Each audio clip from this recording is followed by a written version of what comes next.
Il existe une vérité inconfortable que peu osent regarder en face. Toutes les personnes que tu aides ne veulent pas être sauvées. Certaines ne cherchent pas la lumière, mais un refuge temporaire pour continuer à vivre dans l'ombre. Machiavel l'avait compris bien avant notre époque. Vouloir sauver tout le monde est souvent une forme déguisée de naïveté, parfois même une trahison envers soi-même. Cette vidéo n'est pas là pour te rendre plus dur, mais plus lucide. Elle va te confronter à une question essentielle. Qui mérites-tu réellement de sauver ? Si cette interrogation te trouble déjà, écris en commentaire. Je choisis la lucidité. Abonne-toi, aime cette vidéo et reste jusqu'à la fin, car ce que tu vas découvrir n'est pas une leçon de cruauté, mais une révélation silencieuse sur la survie intérieure, celle que seuls les esprits éveillés acceptent d'entendre. À la Renaissance, une époque marquée par la trahison, les alliances fragiles et la lutte silencieuse pour le pouvoir, Machiavel observait une vérité que beaucoup refusaient d'admettre. L'homme ne change pas parce qu'on le sauve, il change lorsqu'il est contraint de se regarder en face. Dans Le Prince, derrière les stratégies politiques, se cache une psychologie profonde de la nature humaine, fondée sur l'intérêt, la peur et l'illusion morale. Cette sagesse a été volontairement édulcorée avec le temps, car elle dérange les idéaux modernes du sauveur, du sacrifice aveugle et de la compassion sans discernement. Pourtant, nos blessures macho-contemporaines, l'épuisement émotionnel, la manipulation affective, la culpabilité chronique, naissent précisément de cet oubli. Comprendre qui ne doit pas être sauvé, ce n'est pas perdre son humanité, c'est la préserver. Il existe des personnes que tu aides encore et encore, non pas parce qu'elles sont sur le point de se relever, mais parce qu'elles se sont installées dans leur chute. Elles connaissent leur propre abîme, elles savent exactement où elles vont. Et pourtant, elles tendent la main non pour sortir, mais pour t'y entraîner avec elles. Machiavel aurait dit que le véritable danger ne vient jamais de l'ennemi déclaré, mais de celui qui se présente comme une victime. La première catégorie de personnes que tu ne dois jamais sauver est celle qui refuse toute responsabilité. Elle se plaint, elle accuse le monde, le destin, l'enfance, les autres, mais jamais elle-même. Tu peux lui offrir des conseils, du temps, de l'énergie, elle les transformera en excuses supplémentaires. Psychologiquement, cette personne a construit son identité autour de l'impuissance. La sauver reviendrait à détruire le récit intérieur qui la maintient en vie. Et comme elle ne veut pas mourir symboliquement, elle te combattra inconsciemment. Tu sortiras épuisé, confus, parfois coupable, alors qu'elle, paradoxalement, ira très bien, nourrie par ton sacrifice. La deuxième catégorie est plus subtile, plus dangereuse encore, la personne qui aime être sauvée. Elle n'est pas totalement passive, elle fait parfois semblant d'avancer, mais uniquement pour susciter encore plus de secours. Elle vit dans une dépendance émotionnelle constante et ton aide devient sa drogue. Chaque conseil que tu donnes renforce son incapacité à décider seul. Machiavel aurait vu là une forme déguisée de domination inversée. Tu crois être le fort, mais c'est elle qui te tient prisonnier. Sur le plan existentiel, cette personne t'empêche de vivre ta propre trajectoire, car elle exige une présence continue, une disponibilité silencieuse, un sacrifice progressif de tes priorités. La sauver, c'est accepter de disparaître lentement. Et plus tu restes, plus il devient moralement difficile de partir, car elle te rappellera tout ce que tu as déjà donné, transformant ton aide passée en chaîne psychologique. La troisième catégorie est celle qui ne veut pas changer, mais qui veut que tu changes à sa place. Elle te demande de t'adapter à son chaos, de comprendre ses blessures, de tolérer ses incohérences, tout en refusant toute remise en question personnelle. Elle utilise souvent le langage de la douleur pour neutraliser toute critique. Si tu poses une limite, tu deviens insensible. Si tu t'éloignes, tu deviens traître. Machiavel aurait reconnu ici un mécanisme ancien, l'exploitation morale. Cette personne sait que ta conscience est ton point faible et elle l'utilise comme une arme.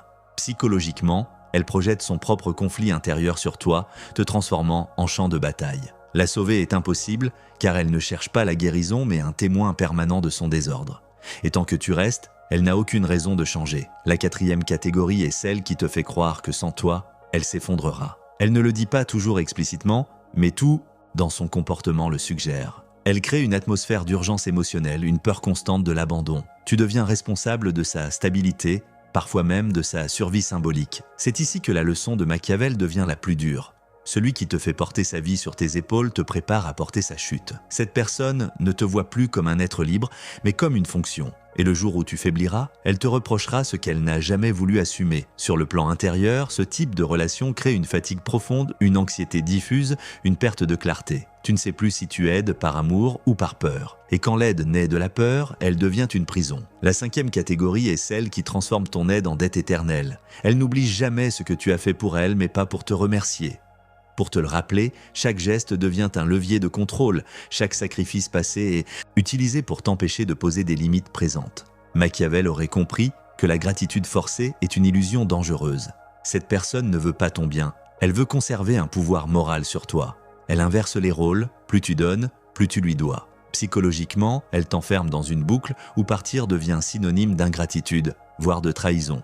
Pourtant, rester signifie renoncer à ton intégrité. Et aucune relation ne mérite ce prix. Enfin, la 6e catégorie est la plus tragique, mais aussi la plus claire. La personne qui te détruit pendant que tu essaies de la sauver. Elle est instable, imprévisible, parfois violente émotionnellement. Elle alterne entre gratitude et mépris, proximité et rejet. Elle t'épuise, te vide, te fragilise. Et pourtant, tu restes convaincu que ton amour, ta patience ou ta loyauté finiront par la transformer. Machiavel aurait appelé cela une erreur stratégique fatale. Non pas parce que la personne est si mauvaise, mais parce que la situation est perdue tant que l'autre refuse de se confronter à elle-même. La sauver, c'est accepter ta propre destruction comme prix d'un espoir incertain. Et aucun idéal, aussi noble soit-il, ne justifie que tu te perdes entièrement. À travers ces 6 figures, une vérité dérangeante se dessine. Sauver tout le monde est une illusion dangereuse. La compassion sans discernement devient une forme de violence contre soi. Machiavel ne t'invite pas à devenir froid, mais à devenir conscient. À comprendre que ton énergie, ton temps et ta présence sont des ressources sacrées. Les offrir à ceux qui refusent au lieu de changer, c'est priver ceux qui pourraient réellement se relever. Et surtout, te priver toi-même de ta propre évolution. La question n'est donc pas qui mérite d'être sauvé, mais qui est prêt à se sauver. Et cette distinction, aussi douloureuse soit-elle, est le premier acte de véritable sagesse. Si la première partie t'a montré qui tu ne dois pas sauver, cette seconde partie va t'expliquer pourquoi ces dynamiques existent et surtout pourquoi elles te piègent avec autant de force. Car si ces personnes ont du pouvoir sur toi, ce n'est pas seulement à cause de leur comportement, mais à cause de certaines illusions profondément ancrées en toi. Machiavel ne parlait pas seulement de princes et de peuples, il parlait de la mécanique invisible du désir humain, le besoin d'être utile, d'être reconnu, d'avoir une valeur morale. Et c'est précisément là que le piège se referme. La première illusion est celle de la bonté salvatrice. Tu as été conditionné à croire que plus tu aides, plus tu es bon, et que plus tu es bon, plus tu es digne. Cette croyance est dangereuse car elle transforme la compassion en identité. Tu n'aides plus par choix, tu aides pour exister. Machiavel aurait vu ici une faille majeure. Celui qui lie sa valeur à son utilité devient manipulable. Les personnes que tu ne dois pas sauver sentent cette faille, même inconsciemment. Elles perçoivent que ton besoin d'être juste est plus fort que ton instinct de survie. Alors elles appuient là où ça fait mal. La culpabilité, la loyauté, la peur d'être perçu comme dur ou égoïste. Et plus tu veux rester moralement pur, plus tu acceptes l'inacceptable. La deuxième illusion est celle du potentiel caché. Tu regardes certaines personnes non pas telles qu'elles sont, mais telles qu'elles pourraient être. Tu t'attaches à une version future, hypothétique, idéalisée. Tu te dis que si elles étaient soutenues, comprises, aimées correctement, alors elles changeraient. Mais Machiavel aurait été implacable. On gouverne avec les hommes tels qu'ils sont, pas tels qu'on rêve qu'ils deviennent. Psychologiquement, cette illusion te maintient dans l'attente permanente. Chaque petit progrès devient une preuve que tu avais raison de rester. Chaque rechute devient une excuse pour redoubler d'efforts. Tu n'es plus dans une relation réelle, tu es dans une promesse jamais tenue. Et pendant que tu investis ton énergie dans ce futur imaginaire, ton présent se vide de sens. La troisième illusion est celle du sacrifice noble. Tu crois que souffrir pour quelqu'un donne un sens supérieur à ta douleur, que tenir bon là où d'autres partiraient fait de toi quelqu'un de fort, de profond, de différent. Mais Machiavel savait que le sacrifice non réciproque ne produit pas de grandeur, il produit de l'amertume. Sur le plan intérieur, chaque renoncement que tu fais sans reconnaissance réelle s'accumule comme une dette émotionnelle. Tu ne la vois pas au début, mais elle s'exprime plus tard sous forme de colère, de fatigue chronique, de cynisme. Tu commences à te sentir invisible, incompris, vidé. Et paradoxalement, plus tu t'effondres, plus la personne que tu aides se sent légitimée à rester la même, car ton effacement lui confirme que le système fonctionne. La quatrième illusion est celle du contrôle déguisé en aide. Tu penses accompagner, mais en réalité, tu essaies de diriger subtilement le changement de l'autre. Tu proposes, tu ajustes, tu corriges, tu anticipes. Tu crois aider, mais tu refuses intérieurement l'idée que l'autre puisse choisir l'échec. Machiavel aurait vu ici un conflit de pouvoir silencieux, car vouloir sauver quelqu'un contre sa propre inertie, c'est nier sa liberté. Et l'être humain, lorsqu'il se sent inconsciemment contrôlé, résiste, il sabote, il rechute, non pas parce qu'il ne peut pas changer, mais parce qu'il refuse que ce changement vienne de toi. Plus tu t'acharnes, plus il s'arc-boute dans son rôle. Et toi, tu interprètes cette résistance comme une preuve qu'il faut encore plus aider. Le cercle devient infernal, la cinquième illusion est celle de la peur du vide. Tu continues à sauver certaines personnes parce que, sans elles, il y aurait un silence, un espace, une solitude. Même douloureuse, la relation te donne une fonction, un rythme, un rôle clair. Machiavel savait que l'homme préfère une dépendance familière à une liberté inconnue. Alors tu restes, tu te dis que partir serait trop brutal, trop égoïste, trop risqué. Mais en réalité, tu fuis l'inconfort de te retrouver face à toi-même. Les personnes que tu ne dois pas sauver occupent l'un de cet espace intérieur pour t'éviter de te poser des questions plus profondes. Que veux-tu vraiment? Qui serais-tu sans ce rôle? Tant que tu es occupé à réparer l'autre, tu n'as pas à te confronter à ta propre trajectoire. La sixième illusion est la plus dangereuse, croire que partir, c'est abandonner. Machiavel faisait une distinction claire entre abandonner et se retirer stratégiquement. Quitter une relation destructrice n'est pas une trahison, c'est un acte de lucidité. Mais la société moderne glorifie l'endurance émotionnelle, la loyauté coûte que coûte, la présence inconditionnelle. Alors tu doutes. Tu te demandes si tu n'es pas en train de devenir dur, froid, insensible. Pourtant, la vérité est simple et brutale.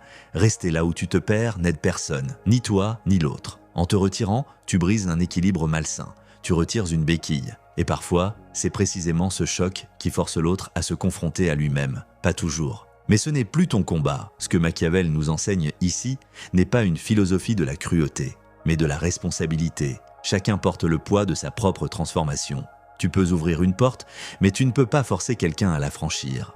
Et plus tu t'acharnes à sauver ceux qui refusent de marcher, plus tu t'éloignes de ceux qui pourraient avancer à tes côtés. La compassion véritable commence par le discernement. Elle sait dire oui, mais elle sait aussi dire non sans haine, sans colère, sans justification excessive. Elle comprend que l'énergie que tu disperses dans des causes perdues est une énergie que tu retires à ta propre croissance. À ce stade, une question s'impose, silencieuse mais brûlante. Combien de temps encore vas-tu confondre loyauté et autodestruction? Combien de fois vas-tu appeler amour ce qui n'est en réalité qu'une peur de lâcher prise? Machiavel te dirait que la vraie force n'est pas de porter les autres sur ton dos, mais de marcher droit, suffisamment stable pour que ceux qui veulent vraiment changer puissent te suivre. Et cette stabilité commence le jour où tu acceptes une vérité simple mais libératrice. Tu n'es pas responsable de sauver ceux qui refusent de se sauver eux-mêmes. Comprendre ces mécanismes est une chose. Les incarner dans ta vie quotidienne en est une autre, souvent plus difficile, car cela exige de rompre avec des habitudes émotionnelles profondément ancrées. La première pratique essentielle consiste à réapprendre à observer avant d'agir. Avant d'aider quelqu'un, pose-toi une question simple mais décisive. Cette personne fait-elle déjà un pas, même minime, vers sa propre transformation, ou attend-elle que je le fasse à sa place? Ce filtre change tout. Il ne s'agit pas de juger, mais de discerner. Aide uniquement là où il existe un mouvement, pas là où il n'y a qu'une stagnation confortable. Ce simple déplacement de posture te protège d'un épuisement silencieux et te rend plus juste dans ton engagement. La deuxième pratique est l'art de la limite claire et calme. Une limite n'est pas une punition, c'est une information. Elle n'a pas besoin d'être agressive, expliquée 1000 fois ou justifiée longuement. Plus tu expliques, plus tu ouvres la porte à la manipulation. Entraîne-toi à dire non sans colère, sans excès émotionnel, sans te défendre. Un non posé avec sérénité est beaucoup plus puissant qu'un oui donné par peur. Psychologiquement, cela rééduque ton système intérieur, tu n'associes plus l'amour au sacrifice, ni la bonté à l'effacement. Au début, tu ressentiras peut-être de la culpabilité, mais cette culpabilité est un symptôme de guérison, pas un signal de faute. La troisième pratique consiste à reprendre la responsabilité de ton énergie. Chaque jour, prends quelques instants pour observer où part ton temps, ton attention, ta disponibilité émotionnelle. Demande-toi honnêtement, est-ce que ce lien m'élève ou m'épuise? Est-ce que je me sens plus clair après cet échange ou plus confus? Machiavel aurait insisté sur ce point. Ce que tu tolères devient la norme. Si tu tolères d'être vidé, tu enseignes aux autres comment te traiter. Reprendre la souveraineté sur ton énergie, ce n'est pas devenir égoïste, c'est redevenir cohérent avec ta valeur. La quatrième pratique est plus intérieure, accepter le malaise du retrait. Lorsque tu cesses de sauver certaines personnes, un vide apparaît. Ce vide peut être inconfortable, car il te confronte à toi-même, à tes désirs non explorés, à tes peurs évitées, résiste à la tentation de combler immédiatement cet espace par une nouvelle relation de sauvetage. Reste avec ce silence. Il est fertile. Il te permet de reconstruire une identité qui n'est plus fondée sur l'utilité, mais sur l'alignement. C'est souvent dans ce vide que naissent les relations plus saines, plus équilibrées, où l'échange remplace la dépendance. La cinquième pratique est de transformer ta compassion en exigence bienveillante. Aimer quelqu'un ne signifie pas l'excuser indéfiniment. Parfois, la forme la plus élevée de respect consiste à ne plus intervenir, à laisser l'autre faire face aux conséquences de ses choix. Ce n'est pas de la cruauté, c'est de la dignité. Tu rends à l'autre sa responsabilité et tu te rends à toi-même ta liberté. Sur le plan psychologique, cela brise les dynamiques de pouvoir inversé et restaure une relation plus juste à la réalité. Enfin, la dernière pratique est une décision existentielle, choisir de marcher avec ceux qui avancent. Entoure-toi de personnes qui prennent en charge leur propre transformation, même maladroitement, tu n'as pas besoin de gens parfaits, mais de gens responsables. Lorsque tu fais ce choix, quelque chose de profond change en toi. Tu cesses de lutter contre la résistance et tu entres dans une dynamique de croissance partagée. Ta force n'est plus diluée dans des combats perdus, elle devient un socle stable, attractif, inspirant. Appliquer ces principes ne te rendra pas immédiatement plus confortable, mais cela te rendra plus libre. Et cette liberté intérieure, une fois installée, transforme radicalement ta manière d'aimer, d'aider et d'exister. Si tu devais retenir une seule chose de cette exploration, ce serait celle-ci. Tout le monde ne doit pas être sauvé, et ce n'est pas une faute morale de l'accepter. C'est une maturité intérieure. Machiavel nous rappelle, à travers une lucidité souvent mal comprise, que la compassion sans discernement finit par devenir une forme de destruction lente. Tu as vu comment certaines personnes transforment l'aide en refuge, le soutien en contrôle, la bonté en chaîne invisible. Tu as compris que vouloir sauver à tout prix est parfois une manière détournée de fuir ta propre responsabilité envers toi-même. La véritable sagesse ne consiste pas à endurcir ton cœur, mais à l'éclairer. Elle te demande de reconnaître que chacun porte le poids de sa propre transformation et que tu ne peux pas marcher à la place de quelqu'un qui refuse d'avancer. En cessant de sauver ceux qui ne veulent pas se sauver, tu ne deviens pas cruel. Tu redeviens juste, tu rends à l'autre sa dignité et à toi-même ton énergie, ton temps, ta clarté. Cette vérité, c'est difficile parce qu'elle va à l'encontre des récits héroïques modernes où l'on glorifie le sacrifice permanent et la loyauté aveugle.